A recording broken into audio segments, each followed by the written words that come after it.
Il était une fois, dans un paisible village d'Égypte, un jeune garçon nommé Amir. Chaque année, pendant le mois sacré de Ramadan, Amir attendait avec impatience le moment où il pourrait allumer son fanau, le magnifique lanterne traditionnelle qui illuminait la ruelle devant sa maison. Ce Ramadan était particulier pour Amir, c'était la première fois qu'il allumerait le fanau tout seul. Son père, qui lui avait appris l'importance de ce rituel, lui avait confié la tâche en lui expliquant que la lumière du fanau symbolisait la diffusion de la bonté et de la paix. La lumière, Amir, est un reflet de la guidance d'Allah et la bonté de chaque croyant pendant ce mois béni, lui répétait son père. Amir alluma le fanau et observa la lumière danser et briller dans le ciel nocturne. Inspiré par l'éclat de sa lanterne, il se promet d'être une source de lumière pour ceux qui l'entourent.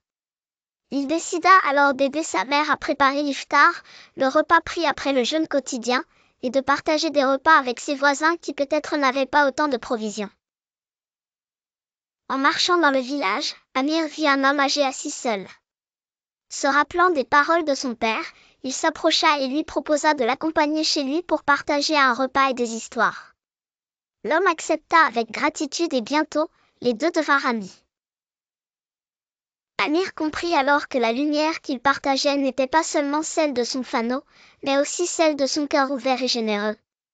Au fur et à mesure que Ramadan avançait, Amir continua à apporter joie et réconfort autour de lui. Sa gentillesse était contagieuse, et bientôt son village fut illuminé non seulement par les lanternes, mais par la fraternité et la générosité des uns et des autres. Le dernier soir de Ramadan, Amir se tenait devant son fanau, fier de ce qu'il avait accompli. Il avait appris que chaque acte de bonté, aussi petit soit-il, est une lumière dans l'obscurité. La véritable lumière de Ramadan, réalisa-t-il, est celle qui brille à travers nos actions et notre intention de faire le bien. Ainsi, Amir retourna à l'intérieur, son cœur rempli de paix, prêt à accueillir la fête de l'Aïd al-Fitr avec une nouvelle compréhension de la beauté de la lumière et de la bonté. Le Ramadan était suspendu, mais sa lumière continuerait à briller tout au long de l'année. Moralité, la véritable lumière provient de chaque acte de bonté et chaque intention pure, inspirant ceux qui nous entourent à faire de même.